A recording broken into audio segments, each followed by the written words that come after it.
नमस्कार दोस्तों, Paramount coaching classes में आप सभी का स्वागत है। दोस्तों, आज हम इस वीडियो में बात करने वाले हैं सोडियम हाइड्रोक्साइड के निर्माण के बारे में कि सोडियम हाइड्रोक्साइड का निर्माण किस प्रकार से किया जाता है या सोडियम हाइड्रोक्साइड के निर्माण की विधि क्या है। तो दोस्तों, सोडियम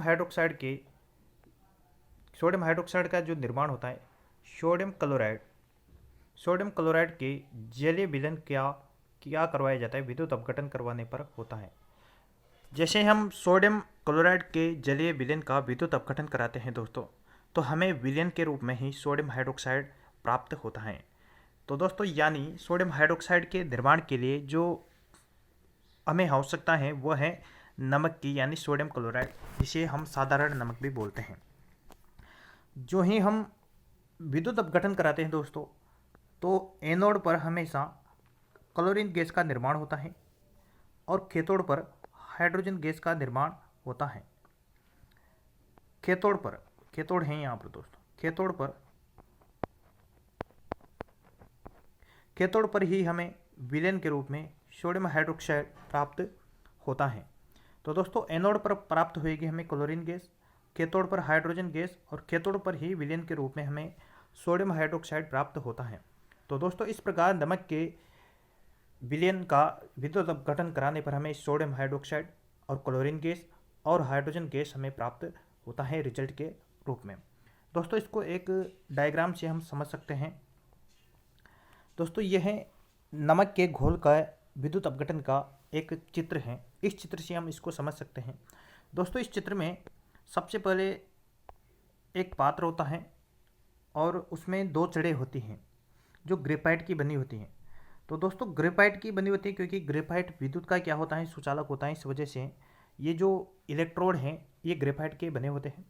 तो दोस्तों, बैटरी के जो धन टर्मिनल होता है, उस धन टर्मिनल से हम जिस छड़ को जोड़ते हैं वह हमेशा एनोड बनता है, और बैटरी के जो ऋण टर्मिनल होता है उससे जिस छड़ को जोड़ा जाता है वह हमेशा क्या बनती है दोस्तों, कैथोड बनती है। यह महत्वपूर्ण है कि बैटरी के धन टर्मिनल से जिस छड़ को जोड़ा जाता है वह एनोड होती है, और बैटरी के ऋण टर्मिनल से जिस छड़ को जोड़ा जाता है वह हमेशा कैथोड बनता है। दोस्तों, जो ही हम इसमें विद्युत धारा प्रवाहित करते हैं दोस्तों, विद्युत धारा प्रवाहित करने पर सोडियम क्लोराइड जो होता है वह अपने आयनों में विभक्त हो जाता है, यानी Na+ और Cl- में विभक्त हो जाता है, और जो जल होता है वह जल भी H+ और OH- में विभक्त हो जाता है, यानी अपने अपने आयनों में विभक्त हो जाता है।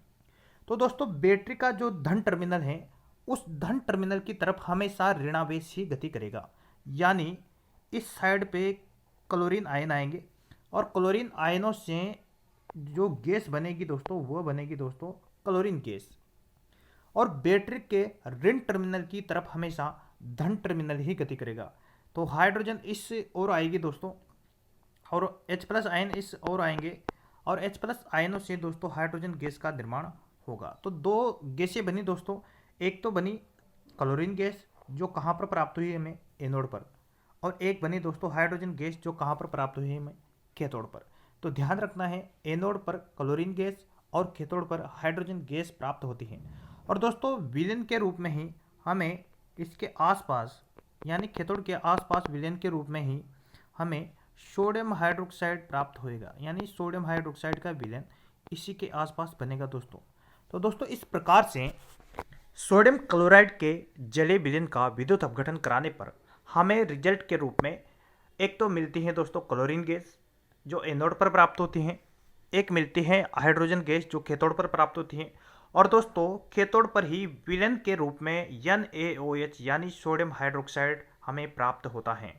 तो इस प्रकार से सोडियम हाइड्रोक्साइड को हमने प्राप्त किया नमक के विलयन का विद्युत अपघटन करवाने पर।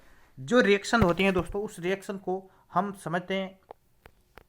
तो दोस्तों, इस रिएक्शन को समझने के लिए हमने लिया है दोस्तों नमक का विलयन, यानी NaCl एक्वस रूप में, और एक है H2O। इन दोनों की रिएक्शन होती है, हम इसमें विद्युत धारा क्या करते हैं दोस्तों, प्रवाहित करते हैं।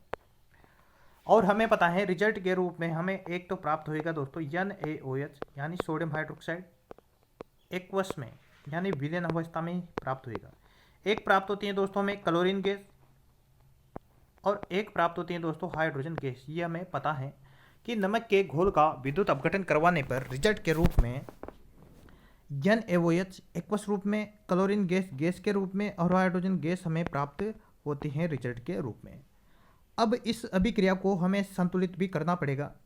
तो संतुलित करने के लिए दोस्तों यदि हम यहाँ पर देखें, क्लोरीन यहाँ पर 2 हैं, तो इस साइड पर भी 2 होने चाहिए क्लोरीन, क्योंकि द्रव्यमान संरक्षण का नियम है कि रासायनिक अभिक्रिया के दौरान जितने परमाणु लेफ्ट हैंड साइड पर होते हैं उतने ही परमाणु राइट हैंड साइड पर होना चाहिए, यानी संतुलित अभिक्रिया का होना जरूरी है। इस वजह से हम इस अभिक्रिया को संतुलित कर रहे हैं यहाँ पर। अब यदि हम क्लोरीन गैस देखें तो इस साइड पर भी 2, इस साइड पर भी 2, लेकिन बात करते हैं हम सोडियम की। सोडियम यहाँ पर है 2, तो यहाँ पर भी राइट हैंड साइड पर भी 2 होने चाहिए। इस वजह से हमने यहाँ पर कर दिया है 2 से गुणा। अब चेक करते हैं दोस्तों हाइड्रोजन। यदि हाइड्रोजन हम चेक करें तो इस साइड पर 2 हाइड्रोजन तो यहाँ पर और 2 हाइड्रोजन यहाँ पर, यानी 4 हाइड्रोजन। तो लेफ्ट हैंड साइड पर भी 4 हाइड्रोजन होना जरूरी है। इस वजह से हम यहाँ पर कर देंगे दोस्तों 2 से गुणा। अब यदि ऑक्सीजन को चेक करें तो ऑक्सीजन 2 है और यहाँ पर भी कितने हैं दोस्तों, ऑक्सीजन 2, यानी यह है एक संतुलित रासायनिक समीकरण, नमक के विलयन का विद्युत अपघटन की समीकरण। तो हमें रिजल्ट के रूप में दोस्तों क्या क्या प्राप्त होता है, सोडियम हाइड्रोक्साइड विलयन, क्लोरीन गैस और हाइड्रोजन गैस। क्लोरीन गैस हमेशा एनोड पर प्राप्त होगी और हाइड्रोजन गैस हमेशा कैथोड पर प्राप्त होगी। तो दोस्तों आज हमने इस वीडियो में जाना कि सोडियम हाइड्रोक्साइड का निर्माण किस प्रकार से किया जाता है। हमें याद होना चाहिए कि नमक के विलयन का विद्युत अपघटन करवाने पर रिजल्ट के रूप में हमें सोडियम हाइड्रोक्साइड विलयन, क्लोरीन गैस और हाइड्रोजन गैस प्राप्त होती हैं। क्लोरीन गैस हमेशा एनोड पर प्राप्त होती हैं, जबकि हाइड्रोजन गैस हमेशा कैथोड पर प्राप्त होती हैं। और सोडियम हाइड्रोक्साइड जो विलयन है दोस्तों, वह भी कैथोड के आसपास ही हमें प्राप्त होता है। तो दोस्तों निश्चित रूप से आपको वीडियो पसंद आया होगा। यदि वीडियो पसंद आता है तो लाइक कीजिए, शेयर कीजिए, कमेंट कीजिए, चैनल को सब्सक्राइब करना ना भूलें। धन्यवाद।